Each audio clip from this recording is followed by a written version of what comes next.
Good morning, everyone. Let me just get my computer going here. How's everybody doing today? That's good. You guys get a chance to watch the US Open over the weekend? Good morning, sir. How you doing today? Good, good, good. Got my new hat on today. So I don't know if you guys know, Oakmont is about 10 miles from my house. So we got to go to the event and see some golf this weekend, which was great. These guys are incredible. All right. Get rolling here. Does anybody have any questions you want to come out of the gate with right now, or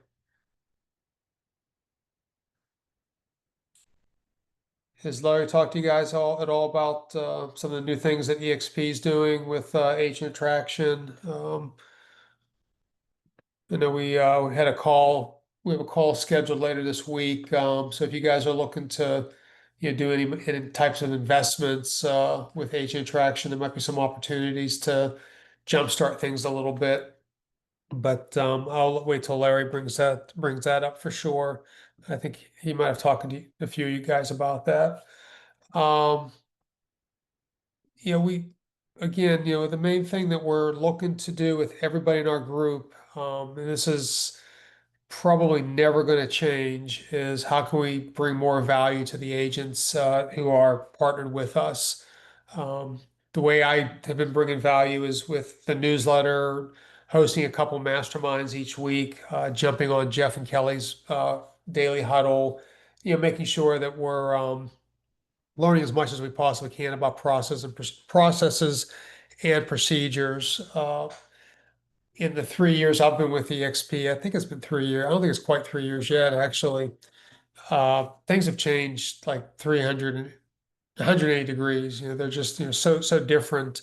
Uh, just even with revenue share, we had to qualify every one of our tiers in the past. I needed 5 agents to qualify tier two, 10 agents to qualify tier three, 15 for tier four.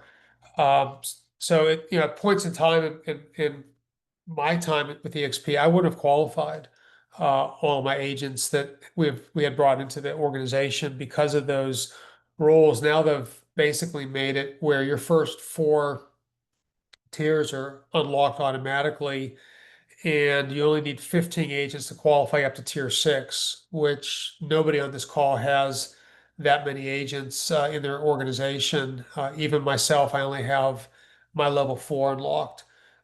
So it's getting to that point where we're good as far as having all those tiers unlocked. The only thing I'll have to pay attention to is if I have people on my tier seven, I'll need to have 30 qualified agents, which means they're on your tier one and they've done a transaction in the last 6 months, a transaction of at least 5,000 in gross commission to the agent. So it's about a $250,000 deal, so somewhere in that neighborhood, or it could be a combination of a couple deals. Right now, I stand at 16 qualified agents, so I'm on unlocked to tier six. Again, I'd have to get another 14 to get to tier seven. I think Larry's unlocked tier seven, which he has quite a few agents on his tier seven right now.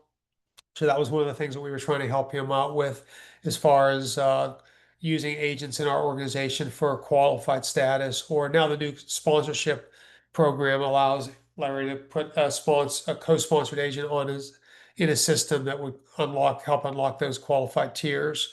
So it's not real important you guys know about the tiering system. I'm only bringing it up because it's a strategy that Larry's using to help leverage bringing agents into the organization, which I think is a very smart strategy.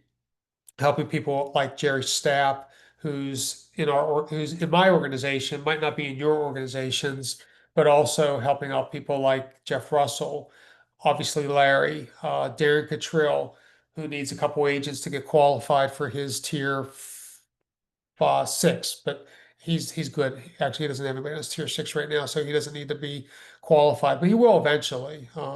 I think he needs 3 agents to get to that level. So just having that little brief discussion to bring you guys up to speed as to the tiering system. Co-sponsorship's really good right now.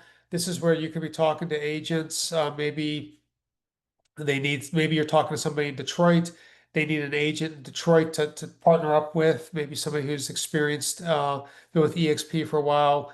They could be the co-sponsor, you could be the sponsor, bring them in, get them all the tools that we have with our masterminds, with our groups that we have, the especially the REO divisions, and then you get them the best of both worlds. Or maybe you don't need that co-sponsorship to bring that person into to the organization.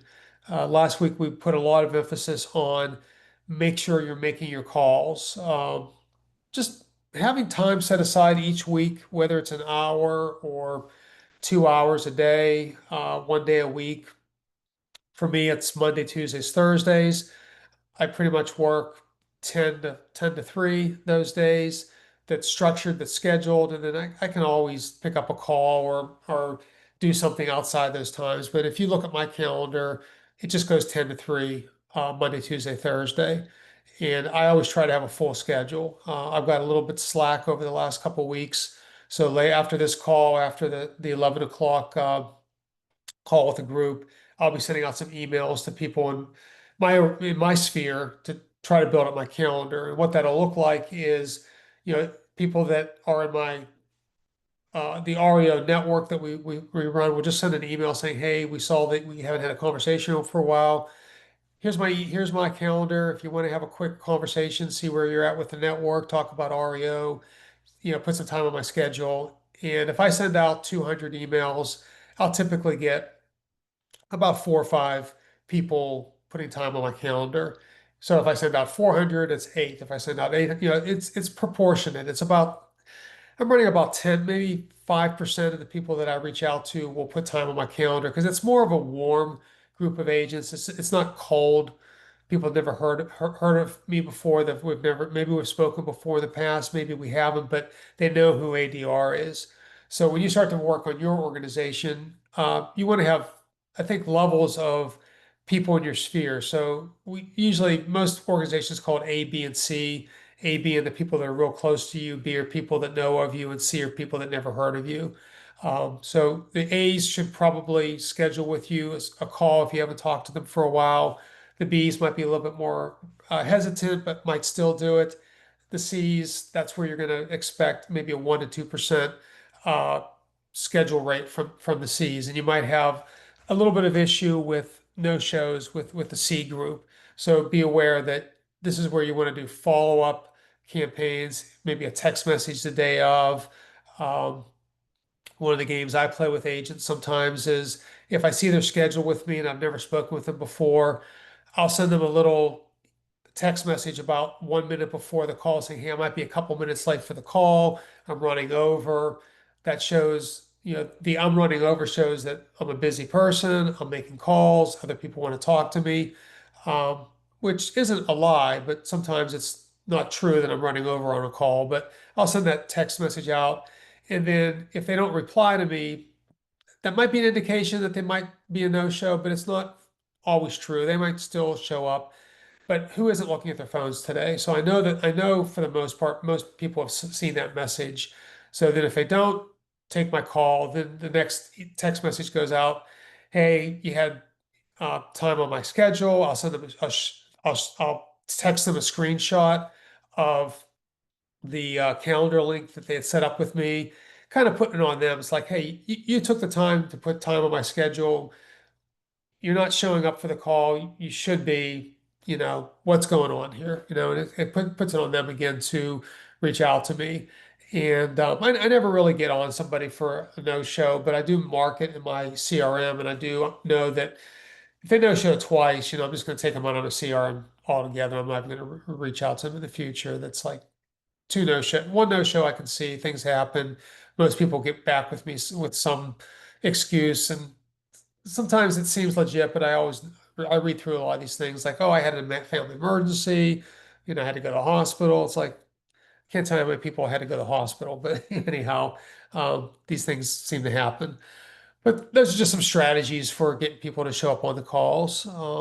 But the important thing is that you have that sphere. So if you're working on the sphere, um, I would say you'll go through all your past transactions. Anybody you've talked to in the past, just find a reason to once a quarter reach out to them. Uh, I know Larry's, I think he's having a seizing REO opportunities event this week. I saw something on his Facebook where he was doing an event, and I know he's at his ranch this week, so I'm going to reach out to him and see if he actually is having some sort of a uh, webinar, because those are the perfect things to invite people to. And I love inviting people to Larry's Wealth Building, especially when I know he's going to bring a guest on that's going to talk about a particular topic. I play it up pretty good. The other thing you can do is use the club wealth events. Maybe there's nothing in your area, but maybe you know people in, say I think there's one coming up in Columbus, Ohio. So maybe you have some people in Columbus, or maybe you don't, and you just have a database of agents in Columbus. This is be an opportunity to, hey, I'm reaching out to you today because Club Wealth is having an event. It's a event on listing presentations. Yeah, I'd love to give you my code to be able to attend for free. Reach out to me. Put time on my calendar so we can have a conversation to see if this is something that would benefit you.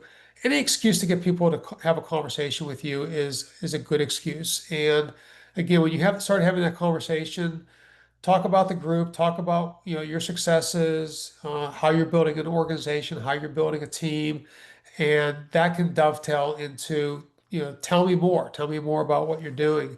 Always with the goal in mind of getting into conversation with the person about where they're at, what their goals are. Why did you even want to have a conversation with me? Why did you feel that was important to have a conversation with me? And then let them talk. Where are they at? Everybody will always magnify how well they're doing, and they'll minimize how bad they're doing.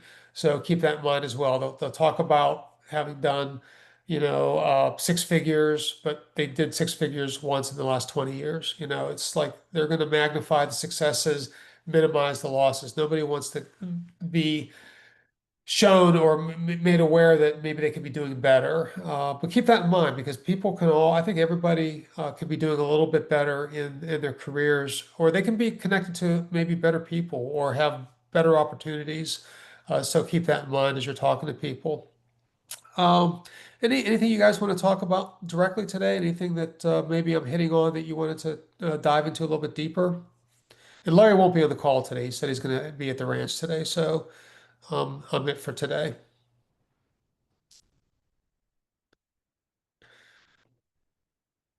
David, I haven't seen you for a while. How's things going in Dallas? Living a dream. What's happening? That's great. I'm glad to hear it. You're going to be at Five Star, I'm hoping. I'm That's the assuming. plan. Okay, It's in good. my backyard. How could I not do that, Eric? Yeah, I know. It's like telling your brother you can't go to his house for the kid's birthday when you live 2 miles away. That's exactly right. Yeah, so that's good. And I do have I have a form that's in the newsletters. I'll put it in July and August newsletter as well. It's a Google form for anybody attending Five Star. This is just a really good opportunity. What's nice, Dave and I have met a couple times now. Latonya and I have met a couple times. I haven't met, Frank, Ben, or Johnny in person, uh, but I know who you are. I feel like I've met you guys, but it's nice when you have that personal connection. So, feel free to, fill out that Google form when you see it. It's in our newsletter every week. At least, no, maybe it hasn't been. I'll start adding it to the weekly newsletter that I send out to the agents. But it was in the American Destiny newsletter we sent out the 1st of June. So anything working for anybody? Has anybody had any successes as far as the calls go? Reaching out to agents, talking to agents. Actually, Johnny put me onto an Indeed ad or a Indeed post or whatever. Okay. And based on that, I have 30 appointments set up this week. Oh my God, that's fantastic. So tell us more, because I might steal your idea and do it as well. You focus on like an area? You focus like nationwide? I mean, how you doing it? I just put it as remote. Sometimes I do get folks in the Atlanta area. Sometimes I get Okay. folks that are already with EXP, but it's, basically just hey, interested in REO and corporate listing opportunities, reach out, let's have a chat. And then, Did I uh probably did lean, Larry talk to you about the Jay Kinder program? yes. Okay, that would be perfect for the Jake Hinder. You gonna do it? Yeah. He said there's supposed to be a call later this week or whatever, or he was gonna try to Yeah, get something for this week. I yeah. hope he I my hope calendar. there is. Yeah. Yeah, I'm gonna do it. I have to figure out how to get, because I didn't realize that this is something where you have to find the leads for Jay. You know, it's not like it's like he's doing it for you. You're finding people to watch the videos. They Right. watch the videos and then he takes it from there. But Josh Shonley, who's not in our organization, but you see a lot of his videos. I use a lot of his content. Yeah. Um, his content is pretty. He's basically a YouTuber and he's been doing it for a while. But I share a lot of stuff in the newsletter because it's pretty good stuff. And Josh Sholey, there's another guy too. I can't think of his name. He's out of Florida. But anyhow, Josh got like seven people into his organization from doing this, and that's what got Larry excited about it. I average about, personally, I average about seven new agents a month in our organization. Some months more, some months less. This month has been a little bit on the more side. We've been doing a lot of outreach, and we tapped into a local group that was something we've been working on for a long time. But if you can bring seven new agents in your organization every month, I mean, that's 80 a year roughly. And even with some attrition, even if you say 10% leave a year, that's still adding 70 new agents a year. And you do that for the next 5 years, you're probably going to be eclipsing 600 agents over that period of time because things do start to grow exponentially. So it's kind of like a stock. Well, what's a better way to look at this. I mean, you don't have to bring 600 agents into your organization to have 600 agents. You can bring 40 agents in because those 40 agents that you bring in, you might have a couple entrepreneurial type people that want to start to grow their organization that will do the Indeed ads, will do the Jay Kinder program, might just be a natural at cold calling or talking to people about the EXP in general. I mean, they might come out of the gate talking EXP right out of the gate. We don't recommend you do that, but some people do. People like Brent Cove and Gene Frederick, they built their empires on doing personal meetings. So they'd meet people in coffee shops. And this was before Zooms. This was back in 2015, 2016. And they would call the people and, hey, we want to go have coffee. I have an opportunity I want to talk to you about. Oh, what's the opportunity? Well, it's really involved. I have like a little presentation I want to show you. Let's just go meet the coffee and have coffee. And for a $2 cup of coffee and half an hour of their time, they went over the whole structure. And the structure was the Blockbuster model now being Netflix, the franchises of old that were brick and mortar now going and becoming online franchises. And so it was no different than real estate should follow that natural progression. You had the brick and mortar KVs and Remaxes and Howard Hanna's that had thousands of agents in their organizations. With brick and mortar, you go and you meet with you have a weekly meeting, you go do tours. Kind of became outdated. Now we're going into the whole online presence where we can do Zoom calls and have masterminds, and your broker doesn't have to be two doors down. They can be 200 miles away in a EXP world, and you're getting things handled much faster because the broker never had to really be there holding your hand. They just had to be able to there to sign a document or give you advice on how to take something. So anyhow, that's how they built their empires. But now we can do it with Zoom. Now you can do your Indeed. And you could even maybe have a conversation with them and then invite them to Larry's mass wealth building or invite them to one of our huddles or invite them to have a conversation with Larry at that point in time. So now you're taking something and you're getting gathering it, you're being a good interviewer, you're interviewing them, you're seeing where their points of contention might be with their business, where they're not growing at the point where they want to be growing. Everybody wants to grow. Everyone wants to get better and do more. But sometimes people have roadblocks in their way. And sometimes those roadblocks are self-inflicted and sometimes they're not. So it becomes a good interviewer's when I say interview, it's like if you're doing an Indeed call, you're basically doing an interview with that person at this point in time, finding out where they are, where they want to go. So that's great. I mean, I'm glad to see that's working for you. And if you want to talk a little bit more about that, you would love to hear about that, or you could talk, to Larry about that as well. And we can maybe get some of these things going for some other people. But that's my whole goal is building the organization, building my organization. And yeah, and the way, so what's happening is I have this ad, and then at the end of it, there's like an automation in Indeed that says, "Hey, thanks for, applying to my job. Hit my calendar to get on there." And Okay. then so they immediately schedule an appointment with me. And then the confirmation page from the appointment is Larry's, well, it's mine, but it mimics Larry's REO Alliance input form. So Oh, I good. call it Okay. like an REO Alliance questionnaire. And Yeah. so that is shot out immediately after the confirmation, in addition to the follow-up email, I mean, not follow-up, the reminder email and the reminder texts. Okay. And so that stuff is filled out hopefully before I see them. And then I've shared that with Kathy so that so on the call, I talk to him and then I book him on Larry's appointment. He already has the info based on that sheet and it all is kind of coming together. Nice. Yeah, that's beautiful. That's a really turnkey type of thing, way to do things. And yeah, why not? It's like these are people that are raising their hands. They're saying, "Hey, look, I need some help," and you'll be able to be the person to provide it to them. And that's what we want to do with our group. We want to invite as many people in. We have room for thousands of people. It's not like we have like if you're in a brokerage, you might have room for 100 people to be in the brokerage, have a seat, have a desk, and desk fees and all that stuff have all gone away. But with this model, you could literally have 2,000 people in your organization, and everybody could get the same level of care and treatment than everybody else. It's not like you're sacrificing because I mean a Zoom right now we only have 100 licenses for 100 people to be on our Zooms, but that could easily be turned into 500 or 1,000 people, just a couple dollars more a month. We just don't invest because we don't ever have more than, 30 or 40 people on our Zoom calls. But this can all be, what's nice about this program is it can be scaled and you don't really have to do any more work.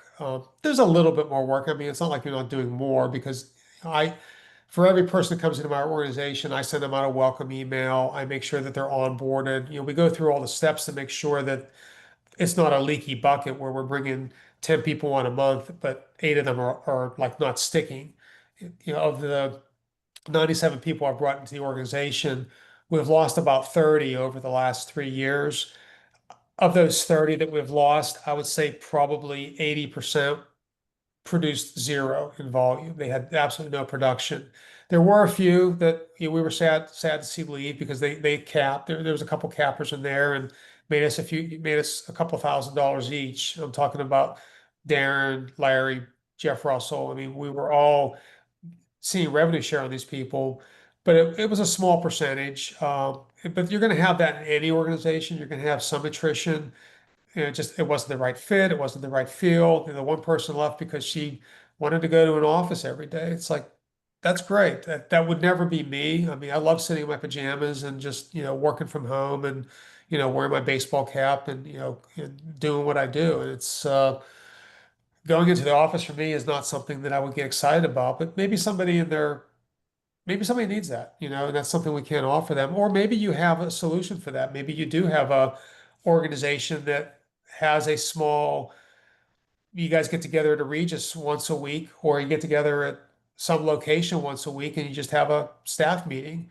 It doesn't have to be a brick and mortar that you're paying $3,000 a month in rent for, which for me, those days, I mean, you can still do that. Some people still do. I have a guy in Alabama, he still runs he still has his own brick and mortar, and he kind of needs it because he does a lot of REO. He does meet a lot of clients in the office. He has a lot of investors that come in. So for him, it does kind of work, and it is kind of a necessary thing to have. And I can't even imagine him not having that. But I think he owns the building, so it's like it's not one of those things where he's paying a couple $1,000s a month in rent. I think he might even have a couple other spaces that he rents out, so it's actually an investment for him. So it can work. It's just it's not necessary. in today's day and age. So thanks for sharing that, Ben. I'm going to be tapping into you a little bit more about that as well. And I sent that email out to your lead. It was I think it's like a co-sponsor type situation. So you might want to just follow up with that person. I can't even think of their name, and I kind of got it out a couple days late because I kind of missed it in the emails back and forth. I think Larry saw it and brought it back to my attention. So the best thing to do is put them on my calendar directly and just put like a little note in the comment section. And if the other thing too is if it's going to be a conversation about EXP right out of the gate, just let me know. If it's not, let me know that too, because sometimes people know that you're EXP and they say, "Hey, I want to talk about EXP. I want to talk about becoming an agent in your group." And there's no sense in delaying that. We'll just go right into it and give them the video that we have people watch and take them that path. But other people, they're coming to us because they have interest in doing REO or they're interested in things that people are doing in our group. And we just want to talk group until we talk about EXP. And that's usually 30 to 60 days down the road. So All right, thanks. I have good. a Okay. question. Who's this? Is Hi, that Latonya? Hi. Yeah, go ahead. Yeah, go for it. Do we need more agents in South Carolina area? I have someone that I'm gonna be meeting with. I'm excited about it. I wanted to know how were the corporate REOs in that area. Well, as far as ADR and the preferred list of agents, I have 0 agents. Oh, no, wait, I have one. I have one agent in North Charleston, South Carolina. So South Carolina would be a prime area for No agents way. coming in your group because we don't have the agents on the preferred list. Now, we do have other agents in ADR correct. in the bid on home system, but once they become preferred, that's who I talked to Darren this morning. We had a long conversation this morning. I'm actually on Zoom. Our right goal now. is to use those agents Probably first put the- when we possibly can. So yeah, I would say South Carolina, North Carolina, even outside of Atlanta. Like we have a lot of agents in Atlanta right now. I think 2 are on this call. Ben and you, Latonya, are both in the market, but we don't really have anybody up in the Savannah area. We don't have there's other towns in Atlanta that are not big metro areas, but they're small, 50, 60,000, even $100,000 person towns in the state that we could use some coverage in. So just reach out to me. I'll tell you just reach out to me if you and ask, is this an area that you think I would be good to recruit in? The only 3 or 4 that I would say, no, I probably wouldn't put a lot of attention would be Atlanta, Dallas, Houston, and Phoenix, Arizona. Most other areas of the country, we're pretty light. We could use some teams in those areas, and teams meaning people in your organization that are working as a collective group to help build your organization bigger, better, stronger. So, Perfect. Thank you. okay. Oh, you're welcome. So we're at the bottom of the hour. I'm going to be jumping on Jeff Russell's call. We also have an 11 o'clock group call. If you guys want to jump on that, we'll talk about things in the newsletter and group things. It's usually a shorter call, but I did record this call. I'll put it in next week's newsletter. If you guys have any other things come up, reach out to me. I'm happy to talk to you guys on one-on-one basis. Anything you need. I'll be in the office all day today, all day tomorrow. When I say all day, that's like till 4 or 5 o'clock Eastern time, and then all day on Thursday. So feel free to reach out to me with any questions. I'll see you guys at 11 o'clock Eastern if you're on that call. So see you soon.